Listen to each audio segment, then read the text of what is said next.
Le réveil matinal le plus haut de la capitale sur la radio. La plus haute de la capitale.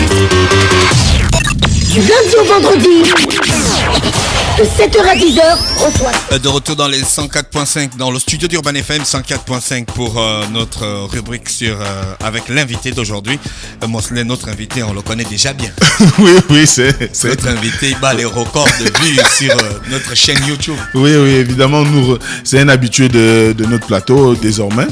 C'est Monsieur Syria Mvouranjami, que tout le monde a déjà eu la possibilité d'écouter sur la radio ou de regarder sur Télé Africa, mais également sur notre chaîne YouTube, comme tu le signalais tout à l'heure. Et aujourd'hui, il faut rappeler que c'est le directeur de cabinet politique du distingué camarade, président du Parti démocratique gabonais. Donc c'est en cette qualité-là que nous le recevons ce matin à nouveau. Monsieur Mvouranjami, bonjour. Bonjour, vous allez bien? Ça va très bien, merci. D'accord. Alors, depuis votre dernier passage, il y a beaucoup de choses qui se sont faites, qui se sont dites. Aujourd'hui, il y a beaucoup de choses qu'on observe encore sur le terrain. À quelques mois des élections présidentielles, il y a encore des débats qui surgissent. Qu'est-ce qu'on peut dire de tout ça depuis votre dernier passage? Quel est le bilan que vous faites des activités sur le terrain? Ben écoutez, je vous remercie. C'est toujours un plaisir renouvelé pour moi de revenir sur votre antenne pour dire la vérité aux Gabonais. Comme je le dis toujours, que nous avons un devoir moral, c'est celui de donner la vérité aux Gabonais de manière à ce qu'ils puissent avoir les éléments d'appréciation et pour guider leur jugement. C'est vrai que depuis la dernière fois, beaucoup de choses se sont passées. Je pense qu'on peut commencer par les élections partielles. Partielles, exactement. Ces élections partielles qui avaient vu dès le départ 13 députés pédégistes déposer leur démission. Et donc, il fallait aller à la reconquête de ces 13 sièges. Alors, sur ces 13 sièges, nous avons ramené 9. Voilà, sur les 13, donc à peu près un résultat qui avoisine les 70% de performance. Ce qu'il faut donc dire, c'est que le PDG, là encore une fois de plus, a démontré que c'est la plus grande formation politique qui, malgré les soubresauts, n'est-ce pas, a toujours de la ressource, a toujours de l'énergie, a toujours ce qu'il faut, sait toujours faire ce qu'il faut au moment qu'il le faut pour pouvoir rester, en termes d'occupation de terrain, la première formation politique en termes d'implantation. Donc, à partir de cette analyse, on a pu observer que les ex-camarades, notamment ceux de Héritage et Modernité, qui étaient à l'origine de ce mouvement, là, ont fait une fausse analyse politique parce que, pensant déstabiliser la machine pédégiste, n'est-ce pas, avec cette démission en fracas. On se souviendra de celle de l'ex-président de l'Assemblée nationale qui, au lieu de déposer sa démission dans les formes requises du point de vue de l'éthique intellectuelle, n'est-ce pas, a profité du perchoir pour faire une déclaration fracassante, tentant justement de créer la psychose dans l'opinion nationale. Vous comprenez? Donc, autant de faits qui démontrent aujourd'hui l'incapacité politique, j'allais dire, de nos adversaires, donc les adversaires du PDG, n'est-ce pas, à pouvoir mobiliser de façon responsable et de se positionner dans la vie politique de façon intelligente. Donc, ce qu'il faut retenir aujourd'hui, c'est que le PDG, en définitive, reste la première formation politique sur l'échiquier politique. Tout en ayant quand même perdu une base arrière comme le thème, avec le choix d'une indépendante comme désormais qui va porter les couleurs de cette circonscription électorale. Mais non, qu'est-ce que vous entendez par tout le département aujourd'hui est pratiquement dans l'opposition. Non, ça ne veut pas... Alors que c'était une base arrière assez solide pour le Parti démocratique gabonais. Non, il faut regarder les choses, avant de les regarder de manière détaillée, il faut regarder dans l'ensemble. Le Wolentem, on va le dire, avant de parler du département de thème, le Wolentem en général a été toujours considéré à tort et à travers comme étant le bastion de l'opposition. Mais pas l'UNTEM. Voilà, donc c'est pour vous dire qu'il y avait 3 sièges à défendre là-bas. On en a remporté 2 sur 3, donc la performance, une fois de plus, est de mise. Donc il ne s'agit pas là de donner des fausses analyses qui ne reflètent pas la réalité politique. Je pense que de manière stratégique, le PDG a également on a connu des manquements on va dire stratégiques, notamment à la Lolo Wanya. À la Lolo Wanya, par contre, c'est au-delà des approches politiques qui ont été mises en place. Je pense qu'il y a eu beaucoup plus qu'on peut qualifier de fraude politique, puisque et là, vous savez, vous avez le débat juridique, on ne va pas le faire dans la mesure où nous ne sommes pas dans les instances requises, mais on pouvait remarquer que l'élection, donc le scrutin, c'est fait avec beaucoup d'irrégularité. Et maintenant, c'est au parti de voir s'il faut engager un recours ou pas. Je pense que c'est la discussion à ce niveau-là n'est pas débattue sur les plateaux de télévision, mais encore une fois de plus, de manière générale, le PDG s'est battu et a su rassembler, vous savez, ses militants autour des idéaux du président Ali Bongo Ondimba, qui aujourd'hui a un autre grand défi, c'est celui de remporter la présidentielle prochaine. Très bien. Parlant de cette présidentielle, évidemment, on a vu récemment, il y a un groupe de candidats déclarés de l'opposition qui a décidé d'engager une procédure de disqualification ou d'engagement d'illégibilité du chef de l'État, notamment en rapport avec sa situation administrative. Vous, au sein du PDG, on ne voit pas le PDG s'engager un peu plus sur cette discussion? Ben, écoutez, il faut d'abord relever un fait important, c'est que certains de nos compatriotes brillent par leur fait de se risquer dans des débats, on va dire techniques, qui mériteraient un peu plus de sérieux lorsqu'on les aborde, surtout que c'est des débats qui évoquent des questions d'intérêt général, d'intérêt national, et donc je pense qu'on ne doit pas les évoquer avec autant de légèreté. Quand certains compatriotes, n'est-ce pas, pour des raisons qui sont les leurs, n'est-ce pas, emploie des termes de disqualification, destitution, il faudrait que les uns et les autres, du point de vue de l'éthique, n'est-ce pas, lorsqu'on a une dimension d'homme d'État, on a quand même un droit de réserve, on a une capacité à être responsable, à contrôler les propos et pouvoir justifier les propos que nous tenons, assumer donc les propos que l'on avance. On ne peut pas parler de disqualification, c'est-à-dire qu'il n'y a pas un compatriote aujourd'hui qui n'a pas le droit de se présenter à l'élection présidentielle si jamais il en a le droit et l'envie. Mais à partir de ce moment-là, il n'y a pas d'autres compatriotes qui ont la liberté d'interdire aux uns aux autres de se présenter. Mais vous comprenez? Ce qui se passe, c'est que le débat, il est juridique. À partir de ce moment-là, le Gabon est une république. Donc nous sommes dans un état de droit, un état républicain, n'est-ce pas, où il y a des règles de fonctionnement et qui prévoit justement, et il est doté donc des institutions compétentes, n'est-ce pas, pour prononcer l'éligibilité ou l'inéligibilité de tel ou tel autre candidat. À partir de ce moment-là, il n'appartient pas à la rue, il n'appartient pas à un certain compatriote. Mais le droit confère quand même aux populations d'une circonscription électorale, encore que c'est un scrutin unique en ce qui concerne la présidentielle, de pouvoir contester la candidature d'un candidat déclaré. Mais c'est ce que je suis en train de vous expliquer.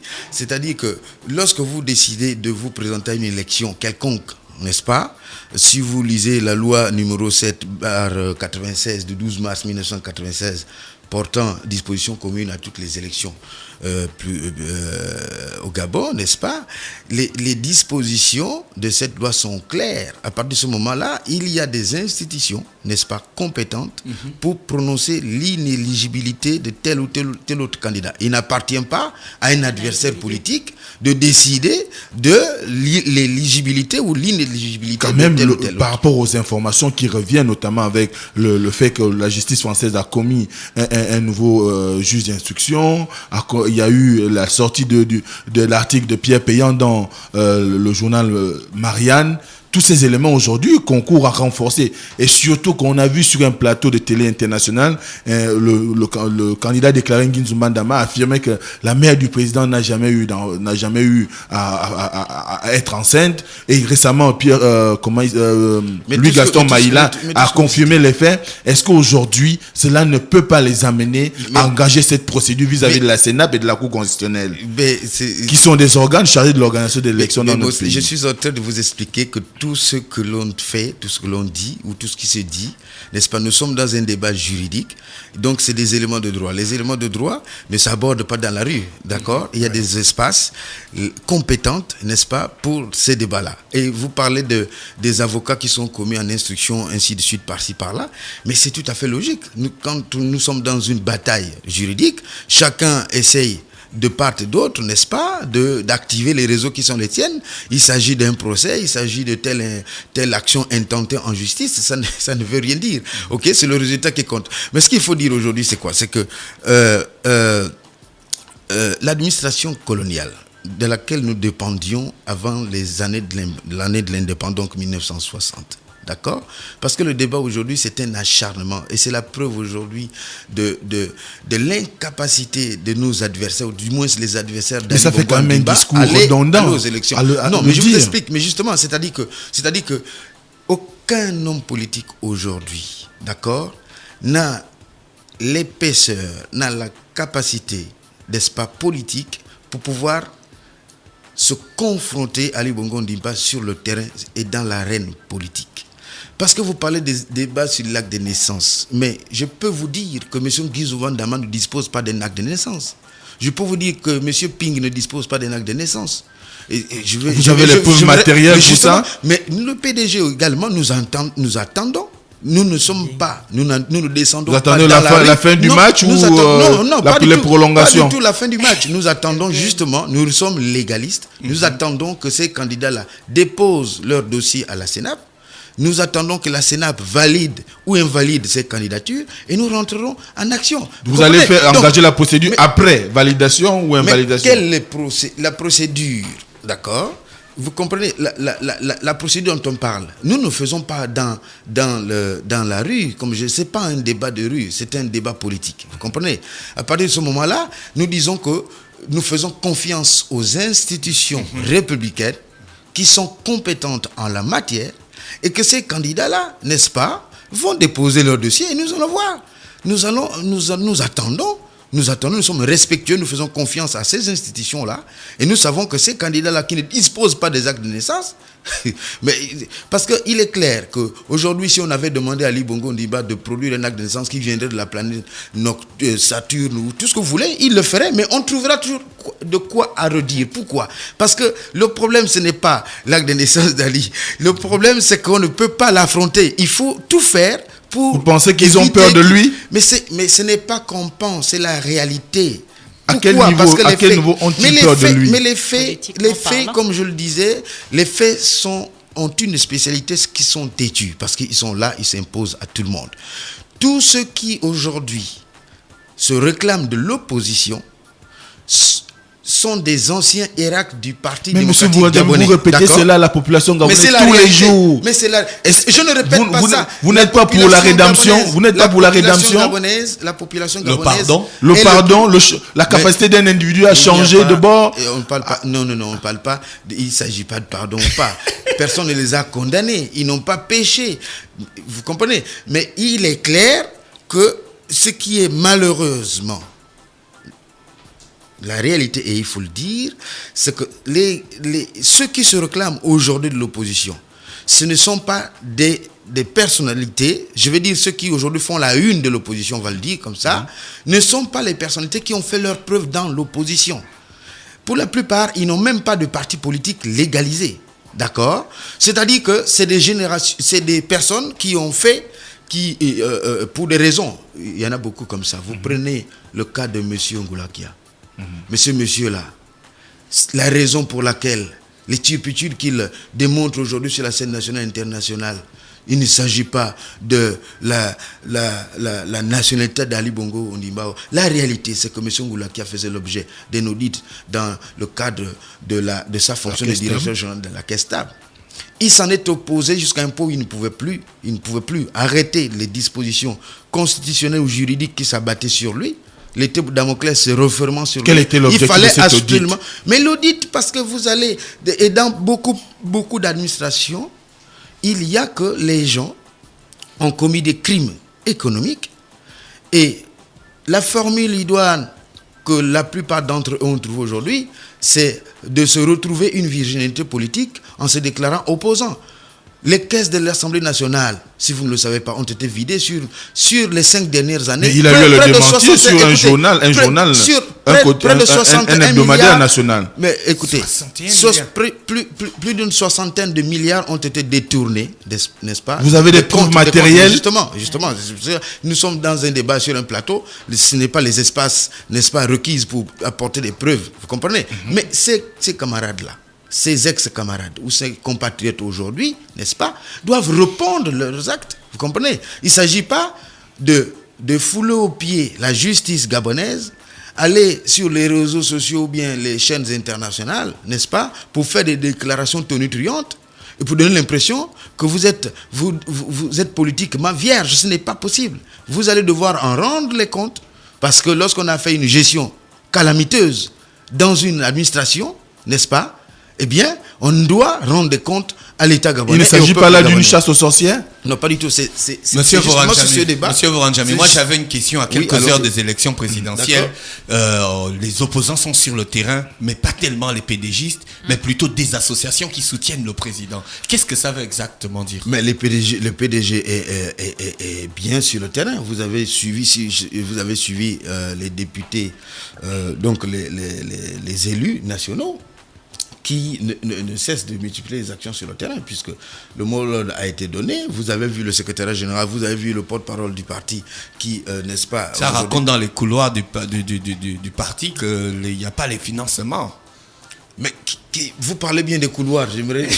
Les couloirs, moi je ne fais pas le débat du couloir. Que le président aurait donné de l'argent aux jeunes pour aller se déployer sur le terrain au détriment des anciens du parti qui sont là, qui n'arrivent pas... Est-ce qu'il y a un conflit générationnel qui persiste dans le parti? On n'a jamais eu de conflit de génération au sein du PDG. Comme dans toutes les formations, on peut avoir un problème de personnes parce que vous pouvez avoir des jeunes, mais qui sont plus, on va dire, qui sont pas malhonnêtes, mais qui manquent qui sont pas à la hauteur de leurs responsabilités ou encore des responsabilités auxquelles ils aspirent. Ce n'est pas un problème d'âge, c'est ce que je veux dire. Le problème du PDG, ça a été la refonte générale, profonde, radicale, que le président de la République, Ali Bongo, donc le distingué camarade président, a insufflé. Autant les réformes ont eu lieu dans l'administration, autant dans le parti, les mécanismes de fonctionnement du parti ont changé. Il faut donc que les gens s'adaptent. Vous comprenez? Donc ce n'est pas ces mécanismes-là ou cette nouvelle façon de fonctionner ne s'impose pas à la génération de nos aînés. Elle s'impose à tout le monde, d'accord? Donc c'est tout le monde qui doit faire des efforts pour s'adapter. Vous comprenez? Donc on n'a pas de problème de génération, il n'y a pas de conflit de génération. Il y a des principes qui sont là, qui s'imposent à tout le monde. Donc il n'y a pas de débat à ce niveau-là. Mais on constate quand même qu'au niveau du parti, il y a comme un assoupissement et que le relais a finalement été donné aux associations. On voit par exemple Dynamique Plurielle, les gens disent aujourd'hui que Dynamique Plurielle serait des tranchées du Mogabo qui seraient en concurrence avec le Parti démocratique, bien que ce soit même des hiérarques du Parti démocratique gabonais. Il n'y a pas de tout. Nous sommes dans un espace politique, d'accord? Et le PDG doit ratisser large. Dans les dispositions statutaires du parti, il existe des organismes spécialisés, il existe les alliés au parti, donc vous avez entendu les plateformes telles que la majorité présidentielle. Donc tous ces espaces-là, toutes ces entités qui soutiennent donc l'action du président, c'est au contraire l'illustration. D'accord? L'illustration, mais la plus parlante de la capacité d'Ali Bongo Ondimba à rassembler les Gabonais autour de ses actions, autour de son action et de sa vision politique. Vous comprenez? Il n'y a aujourd'hui aucun homme politique sur l'échiquier politique national capable de mobiliser autant de structures, autant d'entités autour de son action. Pingagna a quand même 23 partis de l'opposition qui sont également reconnus autour de lui. 23 partis de l'opposition légalement reconnus. Est-ce qu'il y a plus des associations ONG. Est-ce qu'il y a une charte signée? Il y a quelque chose de... Ben, ils ont quand même le S23, c'est la charte signée. Non, c'est pour vous dire que... vous revenez sur M. Ping. Mais M. Ping, vous aimez bien prendre les exemples qui entachent l'activité ou qui entacheraient l'activité du parti ou du président Ali, on parle de ceci, mais parlons de Ping. Vous voyez un monsieur comme Ping qui, durant des années, n'est-ce pas, a fait ce qu'on appelle Mais je dis, c'était un crime économique. Vous êtes au courant certainement de la... Vous nous en donnez plus n'est-ce pas? Oui, je vous donne des détails. C'est pour vous dire que lorsqu'un un Gabonais, profitant de sa position sociale, ok, s'arroge les privilèges indus, les droits de spolier, n'est-ce pas, les marchés publics, n'est-ce pas, à son profit personnel, à la hauteur des milliards de francs CFA. Vous comprenez? Mais il faut quand même avoir l'honnêteté intellectuelle de disparaître et de rester dans son coin. Plutôt que d'avoir cette outrecuidance de revenir dire que je sollicite quand même les voix des Gabonais après avoir spolié les ressources de la nation durant des années en termes de milliards. Mais n'oublions pas quand même qu'on dit qu'on soupçonnerait qu'il soit bénéficiaire dans la mesure où les personnes mises en avant, c'est Pascaline Ferry-Bongo et Franck Ping. C'est pas des soupçons, n'est-ce pas? Les faits sont avérés. Il n'y a pas que lui. Il y a des députés de l'Assemblée nationale, en tête desquels M. Guizouba et ses acolytes, n'est-ce pas? C'est clair. Donc, à partir de ce moment, des compatriotes, parce qu'ils resteront toujours compatriotes, ils sont toujours compatriotes. Vous avez parlé du pardon, nous parlons même de la rémission, de la rédemption. Il faut absolument que ces âmes-là reviennent à la vérité. Ali Bongo Ondimba a dit il ne fait pas de chasse aux sorcières.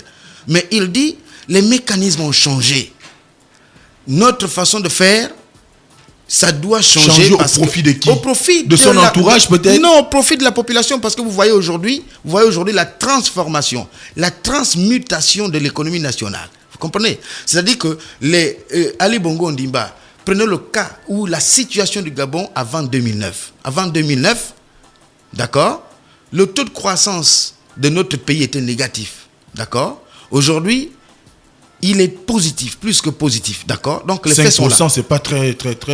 Mais quand vous partez, monsieur, vous partez d'une situation négative à un taux de près de 5%, vous alors ne pouvez pas dire que les populations ne ressentent pas les effets de ce positivisme sur le terrain. Ça, c'est vous qui le dites. Mais ce positivisme se ressent dans la mesure où, de 2009 à maintenant, nous sommes à un rythme de création d'emplois de 12 000 emplois chaque année. Il était à 4 000 avant 2009. Vous comprenez? Donc, il a triplé. Donc, vous ne pouvez pas dire que ça ne se ressent pas. Vous comprenez? Donc, aujourd'hui, la situation économique qui est partie d'une économie de rente, parce que notre économie était essentiellement rentière, il a mis en place des moteurs endogènes de croissance. Notamment, aujourd'hui, le visage économique du Gabon, c'est une économie de production et de transformation. Vous comprenez? Il a eu donc le courage politique de changer, de transmuter l'économie contre, n'est-ce pas, les lobbies nationaux et internationaux. Vous savez que ça a eu des répercussions, n'est-ce pas, sur le plan international. Et aujourd'hui, les effets positifs sont là. Vous entendez parler à côté, au Congo-Brazzaville, par exemple, d'une crise. Mais aujourd'hui, nous subissons moins les effets de la crise internationale, parce que nous sommes aussi dans une situation de crise internationale, au cours de laquelle, durant laquelle, le président a quand même fait des signaux très forts, notamment l'augmentation des salaires de 30% dans la fonction publique, l'amélioration des bourses, n'est-ce pas, des étudiants. Donc, dans une situation de crise internationale, il y a des efforts qui sont faits. Ce n'est pas donc un pays qui se porte mal. Ce n'est pas donc une économie qui est en difficulté, monsieur. Je vous en prie. Très bien. Monsieur Voranjami, oui, il me reste quelques minutes encore. Tu veux encore poser donc, nous, on va revenir sur l'actualité, évidemment, en rapport avec le soutien qu'il a reçu des partis politiques de l'opposition, notamment du PDS, de Maître Ndao Rebongo. Est-ce que ça traduit aujourd'hui le fait qu'Ali Bongo est capable de ratisser même au-delà de ces lignes? Mais avant que Maître Ndao, qui a fait une déclaration, mais des plus importantes en tant qu'homme politique, déclaration responsable, d'accord? Il y a eu 15 partis de l'opposition, n'est-ce pas, qui ont sonné le glas et qui ont révélé une importante chose, c'est que l'opposition aujourd'hui, d'accord, a du mal à accepter dans leur rang ceux qui, justement, incarnaient incarnaient la situation dramatique dans laquelle le pays était plongé, puisque c'était eux, essentiellement, qui étaient à la baguette au niveau du pouvoir ou au niveau du PDG. C'est que l'opposition ne comprend pas aujourd'hui, mais regardez aujourd'hui ceux qui mènent la barque dans l'opposition. Vous parlez de M. Guizou Bandama, vous parlez de Ping. Aujourd'hui, on parle de personne d'autre. Babou Sol est reparti dans l'opposition. Je voulais en parler. Voilà. C'est pas quand même un coup dur à la majorité? Mais pas du tout dans la mesure Monsieur Vouranjami, la dernière fois que vous êtes passé ici, vous avez dit que vous êtes paré à toute éventualité. On vous avait demandé s'il n'y aurait pas encore des changements de visage. Mais ça, c'est encore un changement de visage, Babou Sol. Un changement auquel nous sommes tout à fait préparés. Ah, d'accord. D'accord. Dans la mesure où, vous voyez, le chef de l'État le disait lui-même, qu'il y a des gens qui n'apparaissent que lorsqu'il y a des élections présidentielles. Malheureusement. Il y a des hommes politiques qui ne s'intéressent qu'à un seul débat, c'est le débat de l'éligibilité d'Ali Bongo Ondimba. Mais vous ne pouvez pas prétendre diriger un pays lorsque vous ne réfléchissez pas aux problèmes socio-économiques de ce pays-là. Votre seule réflexion, c'est comment barrer la route à Ali Bongo Ondimba. Mais si Ali Bongo Ondimba ne donne pas des signes prouvant qu'il était né gabonais, et on a quand même le droit d'en douter. Vous mettez le doigt, n'est-ce pas, sur la situation. Mais écoutez, mais en droit, si vous estimez que le président Ali Bongo Ondimba n'est pas gabonais, vous pouvez en apporter la preuve. Mais vous comprenez? Mais non. Mais Pierre Péan a déjà sorti un article. Il y a un livre qui arrive. Vous parlez de Pierre Péan. Vous parlez de livres. Il a parlé de l'opération Maurice. Vous parlez de Pierre Péan. Vous parlez des articles. Vous parlez pas des faits de droit. D'accord? Nous sommes dans un pays républicain. Écoutez, messieurs. Nous avons accédé à la souveraineté internationale depuis 1960, d'accord? Si vous estimez que ce monsieur Péan, qui est au-dessus des institutions républicaines au Gabon, je pense qu'il y a un problème. Mais vous comprenez? Un acteur de la France-Afrique qui a contribué à établir Ali Bongo, quand même. La France-Afrique, justement, parlons-en. La France-Afrique. Vous savez les dégâts politiques, socio-économiques de la France-Afrique? Mais c'est gravissime, la France-Afrique. Vous le savez. Vous le savez, même en Europe, ça a été combattu. Cet ensemble de relations qui faisait plutôt naître en Afrique des systèmes oligarchiques. C'est-à-dire des systèmes qui profitaient à une minorité. Est-ce que ça a changé à la tête du pouvoir? Mais bien sûr. Par exemple, pour le cas du Gabon. Ça a changé pour le cas du Gabon. On dit qu'Ali Bongo ne gère qu'avec les siens. Pour le cas du Gabon, le changement est là. Pourquoi? La notion de partage. Mais écoutez, messieurs, depuis 1960, on a construit précisément 953 km de route. Depuis 1960. De 1960, je veux dire, à 2009. De 2009 à maintenant, soit 7 ans après, on a construit 1734 km de route. Soit 534 livrés et 724 en cours de livraison. Mais qui étaient beaucoup de chantiers déjà préfinancés. Mais c'est pour vous dire... Attendez. Préfinancé. Ça, c'est ce que dit l'opposition. C'est ça que Mouchard Moulomba a dit. Il a dit que c'était des projets. La majorité des chantiers ont été simplement connu leur fin d'exécution. Donc le pont sur la Bagnon a été financé depuis 1960. D'après ce qu'on nous dit. C'est ça que monsieur Moulomba est venu dire ici. Il a dit. Mais monsieur Moulomba. Il a les preuves que les projets là, c'est des projets d'avant 2009. Monsieur Moulomba, vous savez, ces compatriotes que j'aime beaucoup, n'est-ce pas? Mais doivent avoir ce qu'on appelle le respect de l'éthique. Vous comprenez? Vous ne vous risquez pas, à moins que vous voulez amuser la galerie, n'est-ce pas, à faire des déclarations dont vous ne pouvez pas en apporter la preuve, dans la mesure où, pour la plupart, moi je connais, c'est des gens, regardez ce qu'ils vivent, comment vivent-ils en Europe? Je n'ai pas envie de prononcer certains concepts, mais il y en a qui ne sont même pas responsables, c'est-à-dire ils ne sont pas, vous ne pouvez pas les identifier en France comme étant résident parce qu'il est capable de payer un loyer en France, parce qu'il a une activité professionnelle légalement reconnue en France. Vous comprenez? Quand vous vivez dans cet état à l'extérieur et que vous prétendez critiquer votre pays ou prétendre... Là, vous parlez de Mbamba. Non, mais... Bruno Ben Mbamba. Je ne vous le fais pas dire. Je suis en train de décrypter la situation politique, comme je vous le disais la dernière fois, que le problème du Gabon ou de l'Afrique, c'est que le paysage politique est malheureusement truffé des personnalités ou des personnages, mais qui n'ont pas la qualité pour parler au nom du peuple. Vous comprenez ça?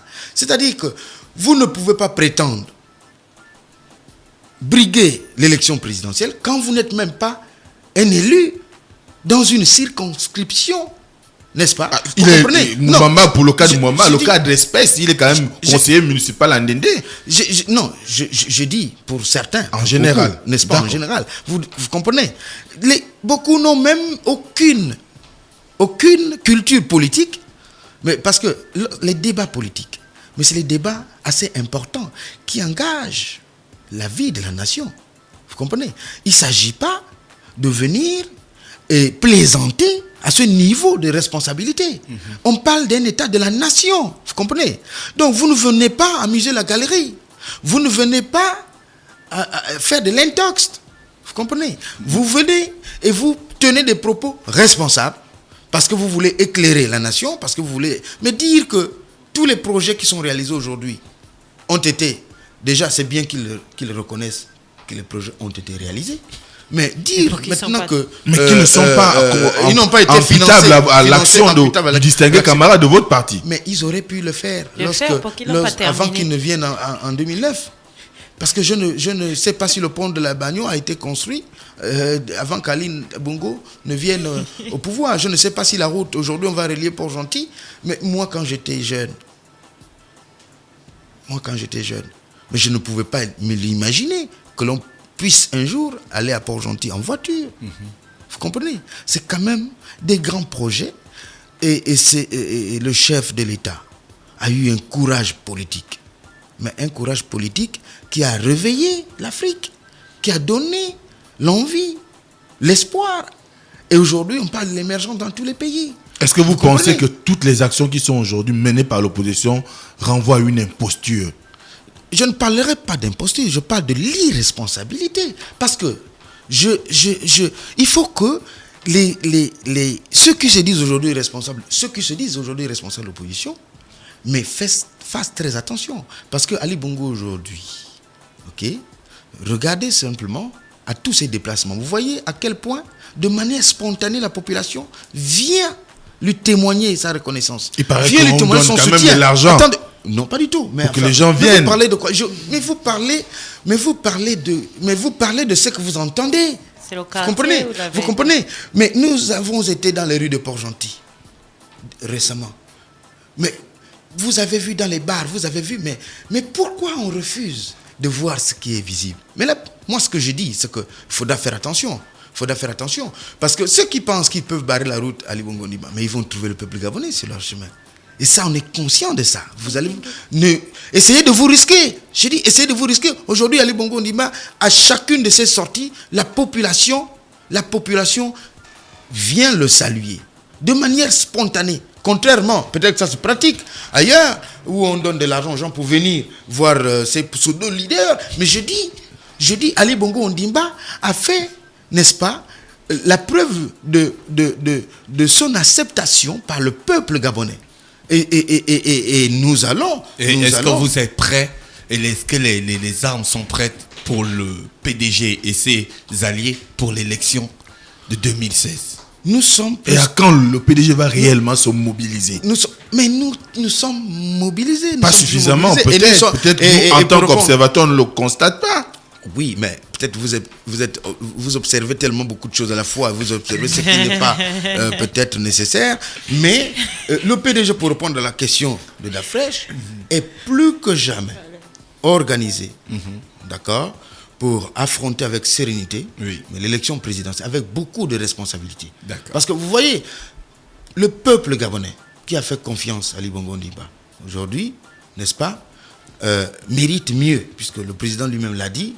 Beaucoup de choses ont été faites, mais il y a beaucoup qui restent à faire. Il y a des choses qui ont été bien faites, certaines moins bien faites, Et lorsque aucun, comme on le dit, et pour reprendre Ndao, je voudrais renvoyer ces termes-là, le lui reconnaître, qui a dit « Aucun chef d'État au monde ne peut réaliser son programme en un seul mandat. » Et que tout Gabonais sérieux doit reconnaître ce qui a été fait. Et lorsqu'on est à ce niveau de constat, par rapport au bilan qui est élogieux dans tous les secteurs, il faut lui redonner ce deuxième mandat qui le permettrait. Dernière question, dernière question. Elle est essentielle, d'après. Je sais qu'elle est essentielle, mais on aura l'occasion. Non, dernière question. Elle est essentielle, elle est actuelle. C'est par rapport au fait qu'on a eu à déplacer les services du ministère de l'Intérieur, les services de la Sénap, les services évidemment il ne reste plus peut-être la Cour constitutionnelle, les services de police pour les loger au sein du immeuble d'État postal. Qu'est-ce qui justifie aujourd'hui selon vous? Ça vous pose un problème? C'est pas moi, l'opposition.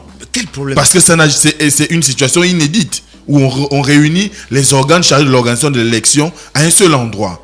Mais messieurs, je vous repose la question. Ça vous pose quel problème? Pas moi. Quel problème? Pas moi, vos adversaires. Ça leur pose quel problème? Parce que donc tu réponds même. Certainement qu'ils soupçonnent que vous êtes en intelligence. C'est une façon de mettre des services en intelligence. Pour comploter contre c'est quand même incroyable. Leur élection. C'est quand même incroyable. Vous savez, le droit, il est impartial. Il s'impose à tout le monde. D'accord? Les mêmes. Vous avez appris qu'ils sont allés proférer des menaces à la Sénap. Vous comprenez? Mais tout Gabonais responsable, compatriote responsable, désireux de présider aux destinées d'une nation, se doit de se comporter à la dimension de son statut. Vous ne pouvez pas, les mêmes institutions, lorsqu'il s'agit de vos intérêts, vous le reconnaissez, mais lorsque vos intérêts ne sont pas pris ou desservis, c'est là que vous criez sur tous les toits. Vos privilèges ne sont pas respectés ou voilà, vous criez sur tous les toits. Mais messieurs, la situation, la localisation géographique, d'accord, d'une institution n'entache pas son efficacité. Je suis désolé. À partir du moment où ces compatriotes retrouveraient, à mon avis, de meilleures conditions de travail, on ne peut que s'en féliciter dans la mesure où, certainement, ils seraient dans les meilleures dispositions, n'est-ce pas, pour mieux faire leur travail. Je crois que le fait positif aussi de rassembler ou de rapprocher certains services, on parle souvent des guichets uniques, c'est pour faire en sorte que lorsque vous venez pour une question qui intègre une question transversale qui nécessite l'intervention de 3 ou 4 organes ou ministères ou administrations, vous avez la capacité en un temps record de boucler votre démarche. Donc à partir de ce moment-là, moi je pense qu'il y a aussi des côtés positifs dans ce qui est fait. Donc à mon avis, il n'y a aucun problème. Le seul problème que l'opposition a, c'est celui qui se sent battu avant d'aller aux élections. C'est tout. Merci de notre entretien. Monsieur Vouranjami, merci encore. C'est moi qui vous remercie. Nous vous souhaitons de passer une excellente journée et de profiter de la fête des musulmans. Merci beaucoup. Merci. C'était l'Oda Fresh Morning, le réveil matinal le plus haut de la capitale sur la radio la plus haute de la capitale. On se retrouve demain jeudi en mode old school. Urban FM 104.5. Urban FM, toujours dans le barrio, proche des éléments. On fait passer les chariots à chaque événement. Général en costard. Urban FM, c'est cool, c'est fun. En fait, jamais une radio n'avait été aussi musicale. Et si on refaisait le hip-hop?